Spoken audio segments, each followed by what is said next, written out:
Why, thank you. Thanks everybody. I'm just going to start off real quick with a little video, just show you some of the ridiculously awesome, cool new games that and just other applications people are working on with Unity. So, just going to play this.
All right, so this is going to be a look at Unity 5. We got about 45 minutes.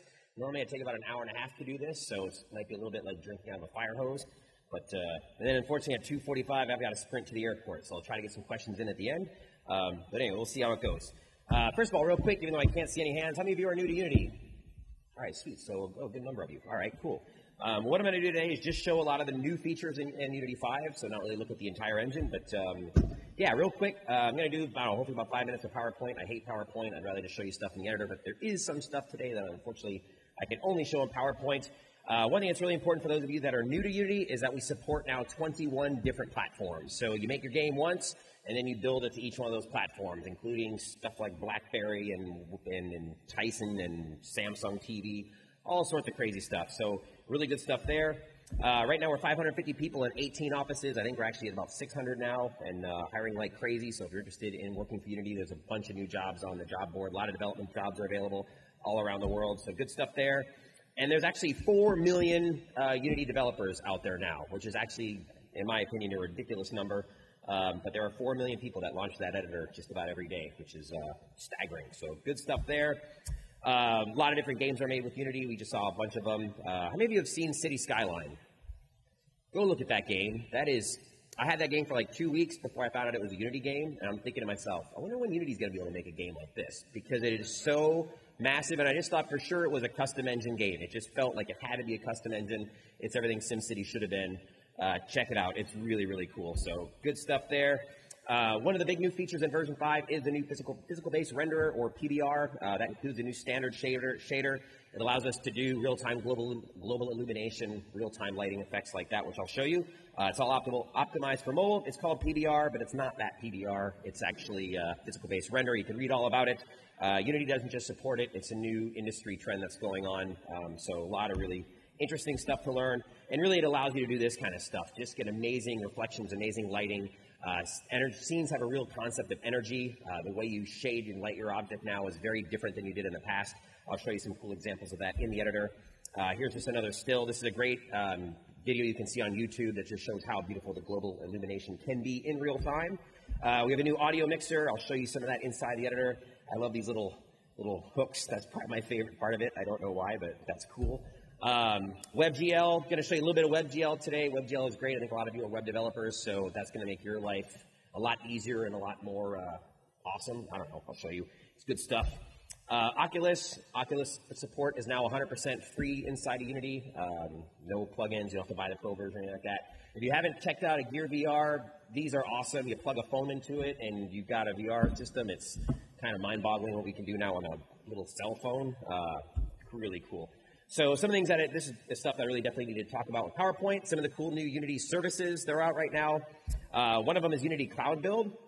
What Unity Cloud Build allows you to do is take a bunch of arrows, see all these arrows, and gives you less arrows. I didn't make this slide. I was like, okay, so we go from arrows to no, okay, whatever. Anyway, what Cloud Build allows you to do is essentially do all your work on your machine. Instead of hitting build and then waiting for it to build and compile your game, you build it to the cloud. I hate the word cloud. I think it's just a server, which we all know, right? But somehow it got marketed and turned into a cloud. Well, okay, so you set it up to the cloud. So what happens in the cloud is it takes all of your data. Well, it supports SVN, Proforce, and Git. You basically put your data on those different repositories, and every time you commit a change, just say build, and it builds it on the cloud using Amazon servers, our servers, a bunch of servers around the world. And it just makes it so you don't have to do all that busy computational stuff on your machine. It actually saves your power bill as well. And then what happens is you just keep on working. You get an email that says, hey, your build is done. And then it's installed on your phone. You can tell it to install to 10 different phones if you're working collaboratively. And it also gives you a WebGL version of it. So you can just click on a browser link and it immediately launches without you having to do any work at all. So really cool. It works with the free version all the way up to enterprise versions, which just gives you different levels of support, different amount of size of your projects. You get a nice dashboard like this. This is for hangry hamsters. You can see these builds have been restarted. If there's anything in red, it means you had an error, a compile error, or something like that. But really just streamline that whole build support. And in 5.0, it's now just a pull-down menu, build to cloud, go, and you just keep on working. Other stuff here, time of the build, average project size, how many were good, how many had issues. If you see anything in red here, that means it failed. And then either some of the pricing plans, just for time's sake, you can look at all this online. Just do a Google or a Bing if you like to Bing, or Ask Jeeves, whatever, for Unity cloud stuff. Yeah. Anyway, Everyplay is great. What Everyplay allows you to do is show people your games. The biggest problem for indie developers especially is getting your game recognized. So what Everyplay allows you to do is record yourself, the camera as well if you wanted to. Just don't do it in the shower or whatever. But basically you can record your game while you're playing it. Or as a developer, you can say, okay, from the start of the game all the way through the end, we're going to record. Maybe just when we get to the boss, start to record. And then once that segment is done recording, a thing pops up in your game that says, okay, well, how do you want to distribute this? You want to put it on Twitter? Do you want to put it on YouTube, on Facebook? And hopefully, it'll get some nice social media traction. So, you put it up on your Facebook, your friend sees it, they think, hey, that game's pretty cool. And it's like that. It's all for free, and it's all designed to help you all just get your games out there. So, awesome stuff there. Crossy Roads, I mean, what a ridiculously amazing success story. 3 guys in Australia. They're over $4 million in revenue right now just from Unity ads in like 3 months. The next slide I'm going to show you is completely, not this one, the next one is completely outdated. But here's like a little, it's almost like a Facebook page that appears on our Everyplay website. So you go to Unity Everyplay, your game is up there, or whatever game you're interested in. There's all kinds of videos of people who have played the game. and you can see what they were doing, how they maybe beat a level. The reason you can embed your own person in there or your camera is either so you can narrate it or you can look like an idiot trying to show, look at me, play my game, whatever. But it's, again, all for you guys and all free. Right now, it's just an add-on from the Asset Store. You go to the Asset Store, you download the package, there's a couple APIs, just start recording, stop recording, pause recording, smack the microphone, whatever. Unity Ads. This is the biggest problem in mobile games. For whatever reason, someone decided that you shouldn't have to pay for mobile games. I don't know who that person was, but 97% of all players don't pay for anything. So who wants to make a game, spend all that work, and then not actually make anything that lets you go buy a burger? So we've got Unity Ads. And what Unity Ads allow you to do is just inject nice video ads. They're all for games. There's none, you won't find any E-Trade or any kind of weird ads that aren't relevant to gaming. And that way you can actually make some money. I mentioned these guys, Crossy Roads. This says they made $1 million in 45 days. Well, now they're at about 90 days or 120 days, however long the game's been out, and it's over $4 million that those guys have made just on Unity Ads. So what an amazing success story those guys are. And you can see it's all video ads, so just relevant stuff like that. And if you haven't played Crossy Roads, check it out if you're interested, just to see how they did their advertising system. It wasn't in your face. It wasn't intrusive. It was, hey, if you want to unlock another character, like you want to unlock this little guy, watch an ad. You watch the ad, you get to unlock the guy. If you don't want to watch the ad, then you don't have to get, then you don't get that other character. So nothing in your face, just really a clever way of making money. And again, this is also an add-on right now on the Asset Store with Unity 5 and further releases. It's going to be more tightly integrated in the actual editor. Analytics. Analytics is cool stuff that allows you to track what's going on in your game, who's playing it, where they're getting stuck. I saw a cool example of a first-person shooter where they were generating heat maps with analytics that were showing where people were actually dying in the game. And there was one particular issue with this game where, like, the dude's foot was getting stuck, and everybody was dying in this one spot. The developer didn't see it. They let the game out. Why is everyone dying here? They figured it out. So you can actually do some debugging, all that kind of stuff. You can see who's using your game, when they're finishing. Maybe on level 3, level 5, people stop playing your game. Why? You can see it with analytics. I know I'm burning through this because I want to get to the editor. Let's see the dashboard. See right here, they started using analytics, and then everything took off. Now, these are just kind of things that you can see. It's cool going to some of the Unity offices worldwide. We have TVs on the wall that show in real time how many people are playing Unity games, what games they're playing. It's really, really kind of cool stuff. Here's something going on in Russia. People are awake or sleeping. I don't know what's going on here, but you can do it by region. You can do all sorts of sampling, neat stuff like that. Lastly, the Asset Store.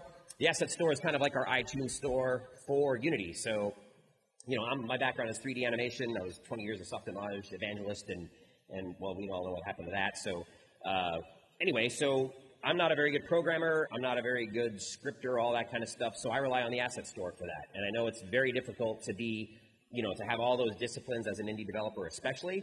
So here you can download artwork, you can download scripts, you can download logic, you can download all sorts of things. There's over 10,000 packages on the Asset Store that enhance Unity or just give you some artwork, sound effects, things like that. And you all can make your own assets. I know people that just start modeling little trinkets and little objects, animals. They upload them to the Asset Store. They're making $100 a month, or they're making $200 a month. One guy has made over $100,000 in a month. So you can make a lot of money on the Asset Store. There are whole games available on the Asset Store that aren't games that you play. They're games you load into Unity and see how they were actually made. Republic, they just did a brand new conversion. They showed how they went from version 4. They did a remaster using all the new version 5 features. This was released this morning, I believe. I got the email this morning that it's on the Asset Store. So I think you can actually download a level or two. I didn't have a chance to download. The hotel internet was rather slow, but you can actually download levels of Republic and see how it was made. It's one of the really cool things I love about the Asset Store. This is another example. This was a LiDAR scan Viking Village that we released a couple months ago rather.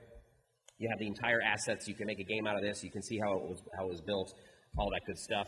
And there's also the new level 11. So at GDC, we announced that Unity is free for everybody who makes under $100,000 with it, which I think is awesome. If you do subscribe to the Pro version, we do want to give some perks to that. So one of the perks is being the level 11. It goes to 11, I guess it was, which is a bunch of free tools off the Asset Store. Every month, we try to put about $200 worth of stuff up there to add value to those of you that are using Pro.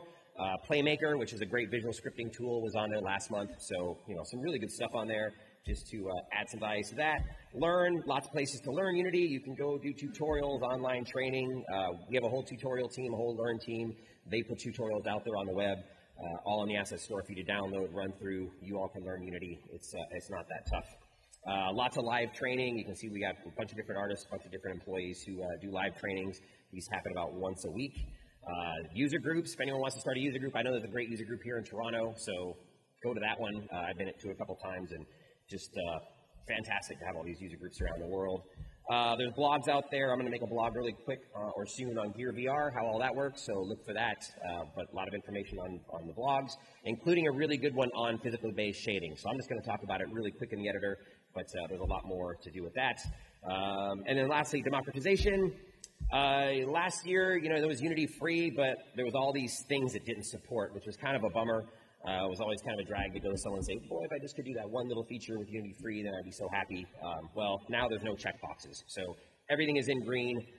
If you are a indie developer and you make less than $100,000 or you have less than $100,000 in funding, Unity is 100% yours. Once you make $100,000, throw us a bone, give us $1,500, and we'll call it even. So there's no royalties, none of that garbage. It's $1,500 or it's free. That's it. So really good there. The one thing that was funny about this, so the Game Developers Conference was a couple months ago or a month ago, and we were all as employees and people in the Unity community all super excited to see everyone's reaction on Unity Free. And like so many people were annoyed that the one thing that Unity Free does is that you can't use the dark UI skin. And everyone was bitching and moaning about that. I'm like, are you serious? We gave you a Ferrari, and just because it wasn't red, you're not happy. All right, sure. So anyway, there is a plugin on the asset store that will allow you to use the dark UI skin. So you can still do it if you want. Anyway, if you haven't, go ahead and take a picture of this really quick. I want to move on to the editor. But somebody in this room sometime in the next 24 hours is going to win a free Unity Pro and all the goodies that go along with that. It's bit.ly, FITC, Toronto 15, all lowercase. I'm going to give you 10 seconds. Otherwise, hopefully you just got a good memory and you can remember that. Click, click, click, click. All right, snooze, you lose, and we're done. All right, so that's me really quick. If you want to send me an email or a tweeter, it's marks@unity3d.com. I'm on a ridiculous road trip right now, 8 cities in 12 days, and then I finally get a break. So if I don't answer you in a couple days, let's not try to ignore you. I've got a million in my inbox, but I'll get to you. So if you don't hear from me in a week, just ping me again. But anyway, try to answer all your questions. And with that, let's take a look at the editor.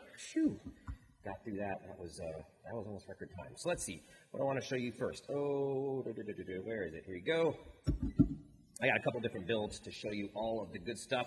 So the first thing I want to show you is some of the physical-based lighting stuff. You may have seen this image on our web page. This is our cool little doll demo. We have a lot of other cool things to show, but I really like this one for a number of reasons. So I'm just going to hit play real quick. And what we're looking at is a scene that is lit entirely by a high dynamic range image, HDRI, image-based lighting.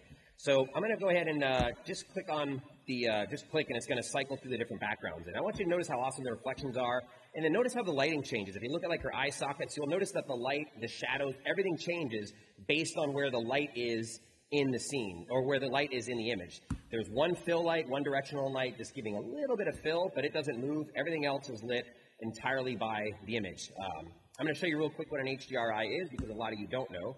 But check out this one real quick. Look how much little flickering and poppiness we're getting on the Mylar balloon. If I switch to a different image, look, it almost completely goes away. So just by having an image in the scene, we know how much energy is in the scene, and that's one of the cool things about physical-based rendering. So I'm going to go ahead and pause here really quick. I'm going to open up a HDRI viewer. Where'd it go? Where'd it go? Where is HDR? Where did it go? Oh, no, where'd it go? It's on here somewhere. Oh, no. Oh, there it is. Shoot, I knew it was in here somewhere. I just want to show you what an HDRI is, because a lot of people don't know what they are. A lot of you have phones that say they take HDRIs, but they're not true HDRIs. So what a true HDRI image is when you take a DSLR, a nice camera like this gentleman has right here, and you basically put it on a tripod, either take a shot of a chrome sphere or just shoot the environment. But instead of but don't adjust your f-stop, don't adjust your ISO, don't adjust your shutter speed, but take like 5 different bracketed images at different f-stops, all the way from as dark as your lens gets, all the way to as bright as your lens gets. And you wind up with about 4, 5, 6, however many you choose, images that look like this. You'll have one like this where, you were letting in just a little bit of light. Everything else was black, but the sun is pure white. So that must be something really intense, right? As you start to take more images, more light gets in the lens, and you wind up with finally something like that. So you get the entire dynamic range of an image. You pop all of those into a program like HDRI Shop, which is actually created by the guy who invented HDRI, a guy named Paul DeBevic. And essentially, this gives you, we call that munging. Oops, that's called popping. You basically munge all those images together. I think that was a technical word that came up. And essentially what it does, it creates that image that gives you the entire dynamic range of your image. So now when we use this as a skybox within Unity, we know exactly how bright the light is, how much energy is in the room, and where that light is coming from, which allows you to light scenes like we saw here. If I go and actually select my little balloon stupid cat thing here, that's actually its name. Let's see here if I open it up, balloon stupid cat. If I grab our new shader, which is this guy right there. For those of you that are know Unity, we have a brand new shader. It's the new standard shader. It does all the fancy real-time global illumination and stuff. It also has this concept of smoothness and specular. So this is the big thing with physical-based rendering. When you see this smoothness slider, this is not how smooth the object is on a macro level. This is how smooth it is on a microscopic level. So think of a chrome bumper. When the chrome bumper gets dull, you don't get a nice shiny hotspot. What you get is something more like that. The light's more diffused. It's not quite as focused, right? But as you start to shine it, that specular tightens up and becomes very, very hot and very shiny.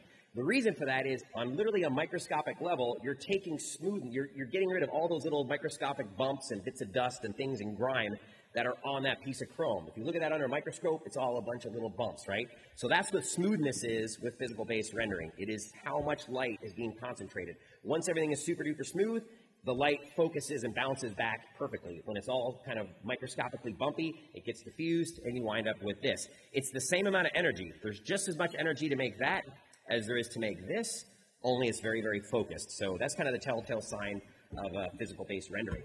Anyway, going to move on a little bit. Let's go to, actually I'm going to close this version of Unity. That was a little older scene. I'm going to load up our brand new version 5 release. And I'll just show you with a little small example how we can do some real-time global illumination.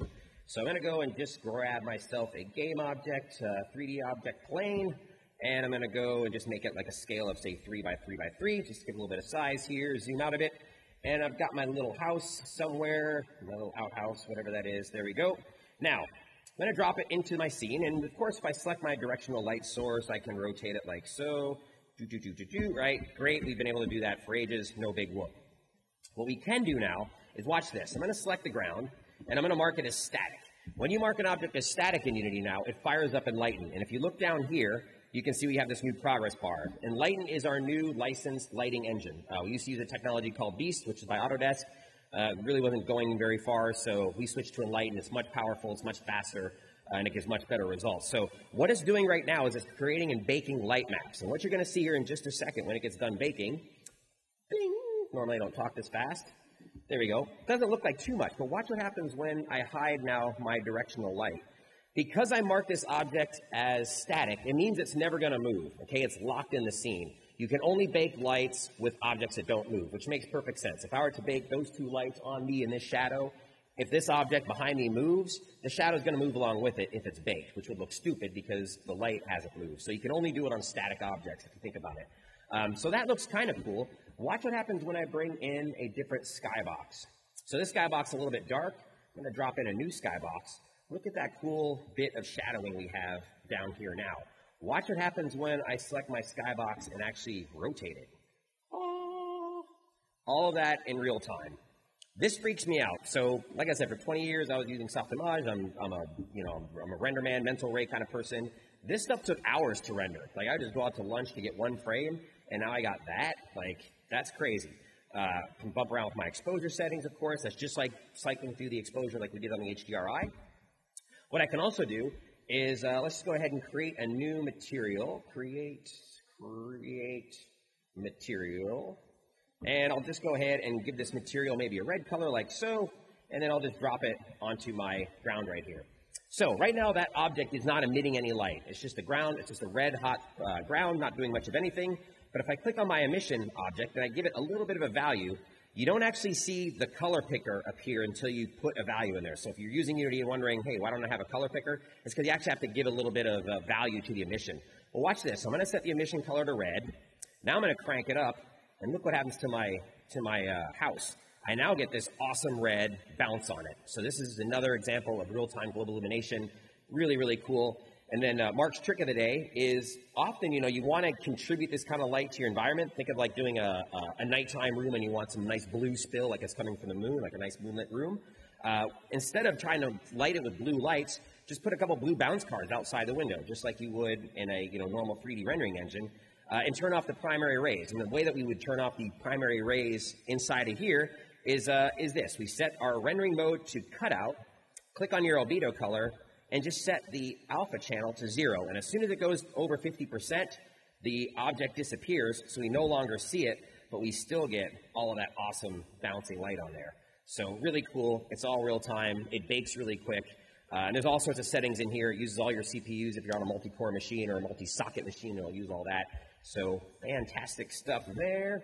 And let me open one other project just to show it to you on a bit larger scale. We got our cool little Mayan temple here. And I'm just going to take a swig of water because I'm chatting fast.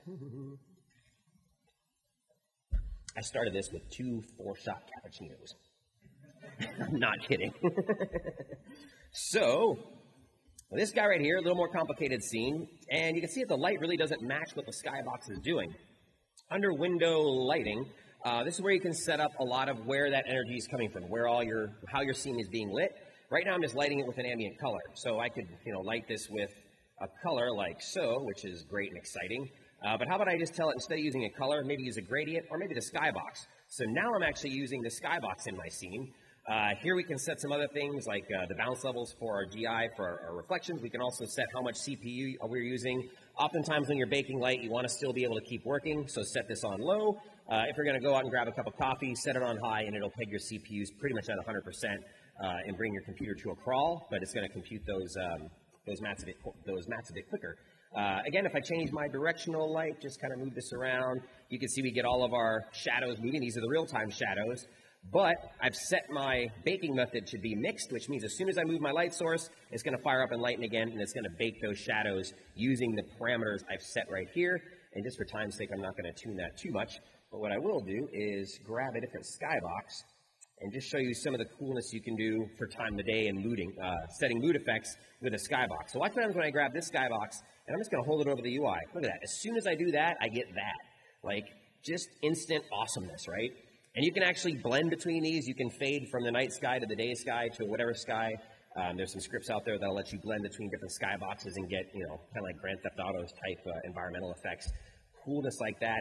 And, this scene's pretty, fairly complicated. There's a lot of leaves, little individual leaves on this thing. Drop in that skybox, and everything this magically updates and changes. Cool stuff, huh? All right.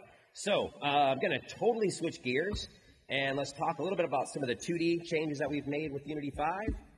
So this is all stuff that's great for web development, a lot of 2D web games out there. And what this will allow you to do is just make those. I'll show you when I show you WebGL how you can publish to the web that way. But essentially, we've created a couple of new effectors, a couple of new collision things going on with version 5. So in this example, I just want to show you the new repulsion tool that's on the point effector. So basically what I'll do is just plant some bombs.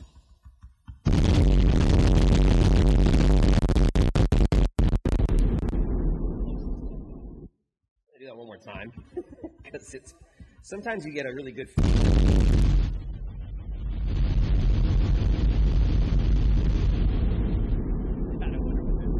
next door.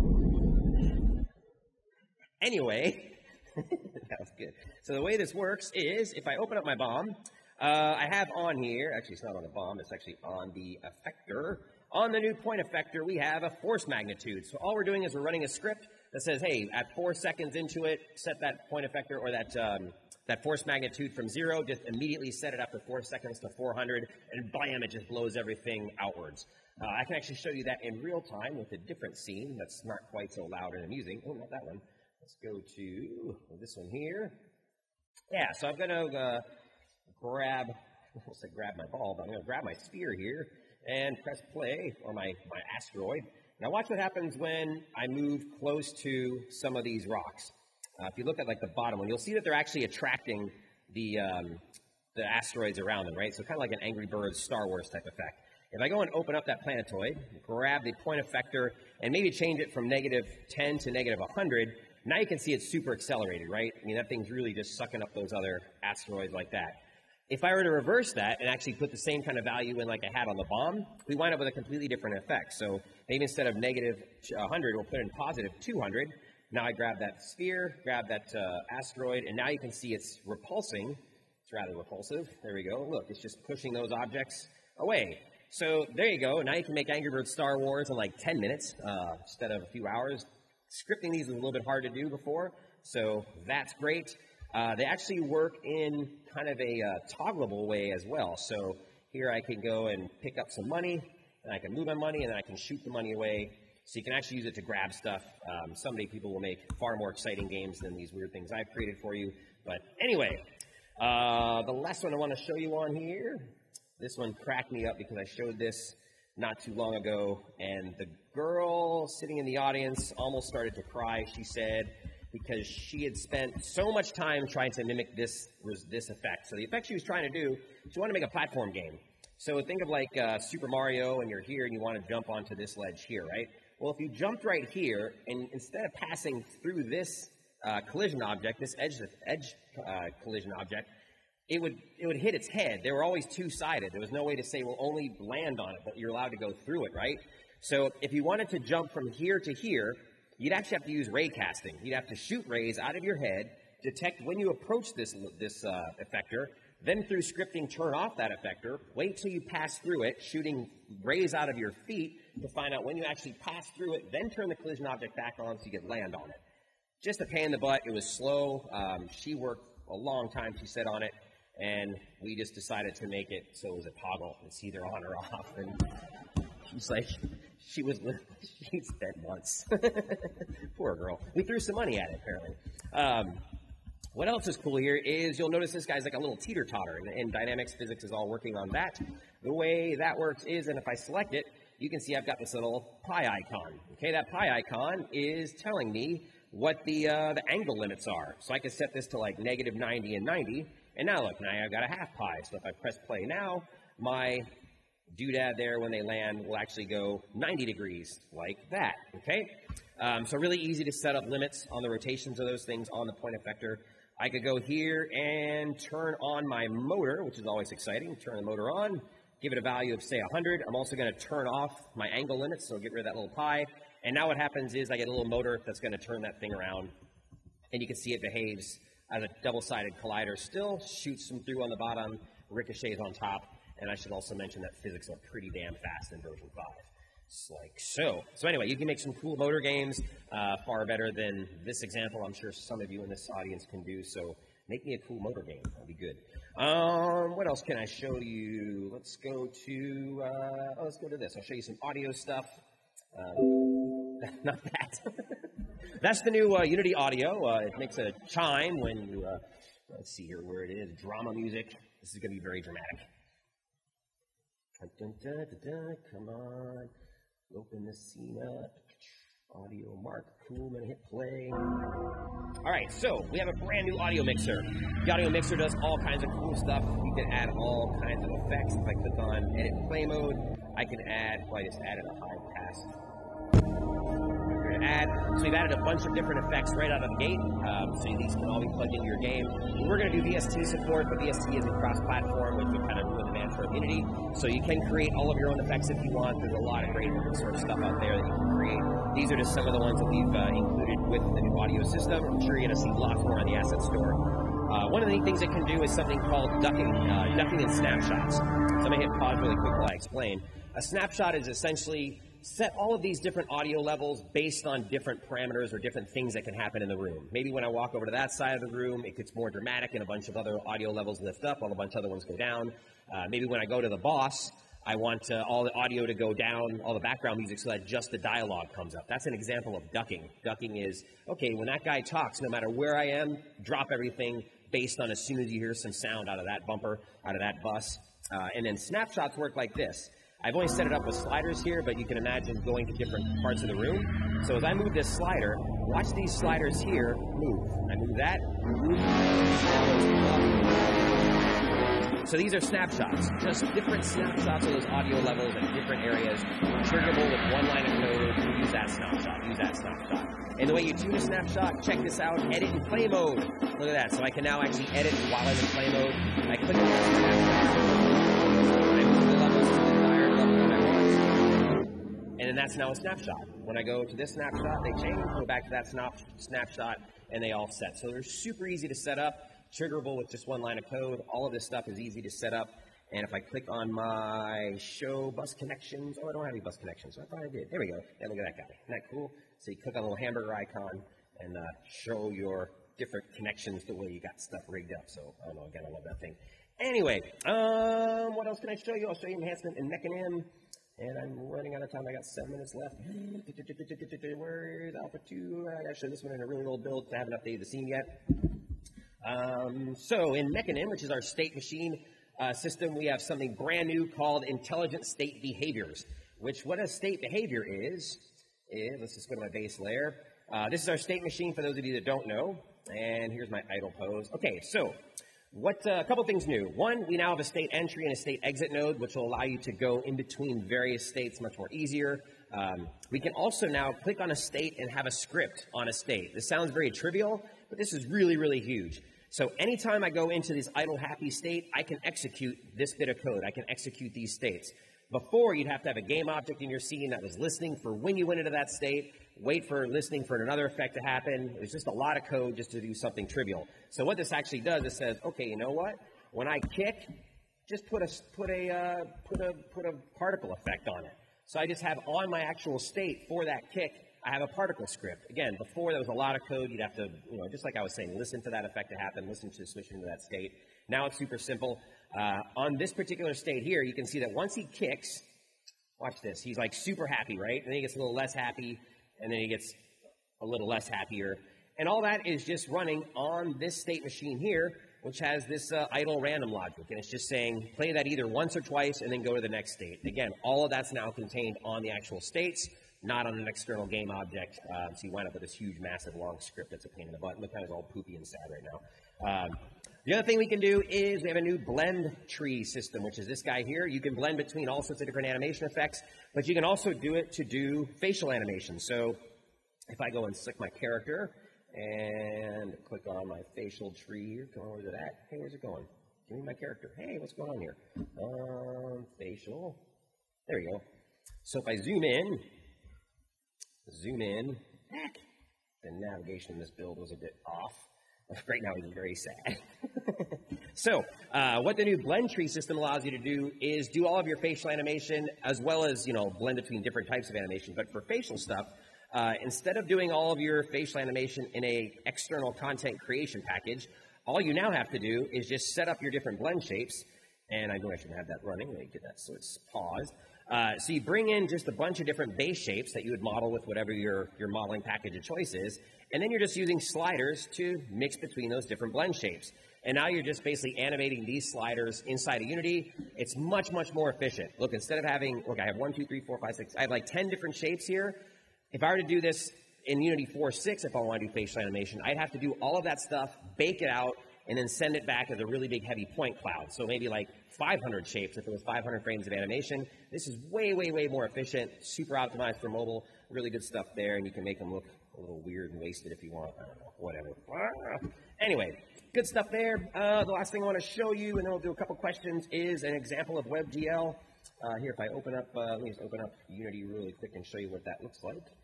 Just any build, any scene is fine. So now when I go to build settings, these are all the different platforms I've supported on my license at the moment. There is this one right here. This comes with all versions of Unity. This is the new WebGL version. So what you do is you build to WebGL, and essentially it doesn't require anymore the Unity runtime, the Unity plugin. So this right now works pretty good with Mozilla, with Firefox, Internet Explorer. It's going to work really well once they get Project Spartan out the door, and Google Chrome is going to support WebGL and all of its greatness fairly soon as well. Pretty soon we are going to lose browser support for the Unity plugin. That's not our fault, that's the browser companies. So what that'll allow you to do, though, is essentially create a game or create an application that has a full Unity game, app, whatever is in there, embedded directly inside the your URL. So here I'm just going to a URL. It happens to be on my machine, so everything's local. But there is no plugin running here. This is all just native HTML5 with WebGL. I'm going to tell it to play my game. I'll tell it to go full screen. And yes, allow that. Wait, why won't it allow me to allow it? And I got a game. So this is all running in Firefox. There is no plugin at all. And I can just start to go. It's a nice hack and slash with one super awesome difference. And now chicken sentinels. Wait. Yeah. Chicken sentinels.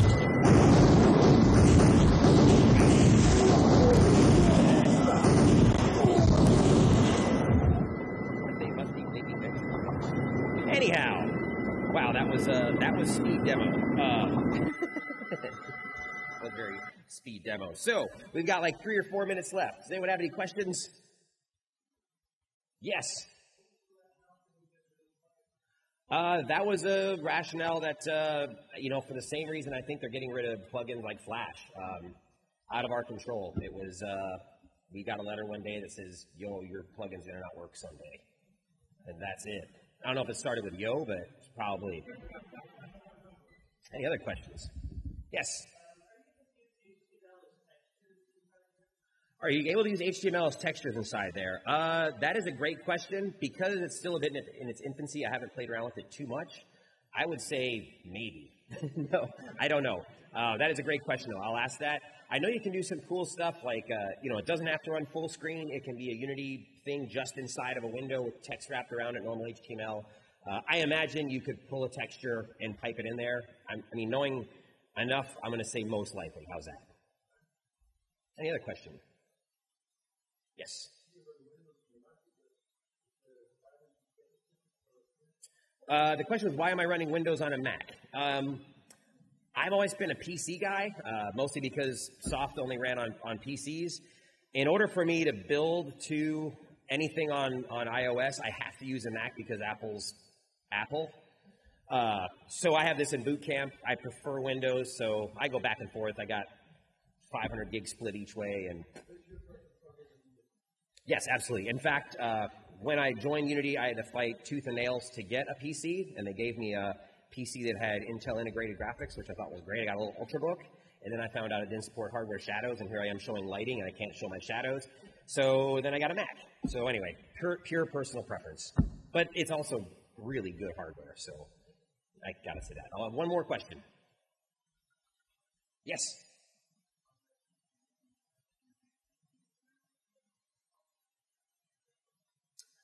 So what's the advantage of using an object as a material or as a light instead of a light? So an object, here, let me see if I can show you something really quick. Let's go with this guy. So when you use a light source, it's actually a real-time light that you can move around and you can actually change the direction of the light. You can't do that with global illumination. You can move the sun around, you can move where the light's going to spill, but you can't move the actual objects. With real-time lighting, you can do that. But then a real-time light can't have any shape. So, for instance, I'm doing this road show around the world, around wherever I'm doing it. So I was in Charlotte the other day. Let's see what I got going here. Is this one done? Let's see where I'm at with this one. Shooter. So we're doing a little how to make a shooter game, and we should have. Yeah, let's go check this out. So cube. Let me turn on my shader here. I had it set to cutout, so make that opaque. All right. So at the end of my hallway. I made a couple cubes, and these are now emissive lights. So they're emitting all of that light. As I change the value of the emission, it has zero impact on the GPU. There's a light map that's created, and that light map says what every pixel, what the value of the intensity is once it bakes. So all you're doing is increasing or decreasing the intensity, which is just a straight multiplication. Lighting works much differently. It's much more taxing on the GPU. So if you bake all this and use emissive lights, it's cheaper on the GPU. You just can't move them.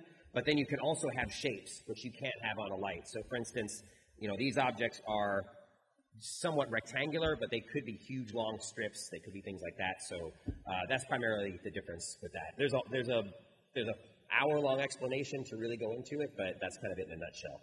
So with that, unfortunately, my friends, I have to boogie. I've got to be on a flight to my least favorite city, Las Vegas. check that out if you want to win a free license. That'll happen sometime today. Thank you very, very much. I'll be packing up for a couple minutes. Woo. Unity is free. It's all free. Thanks, guys.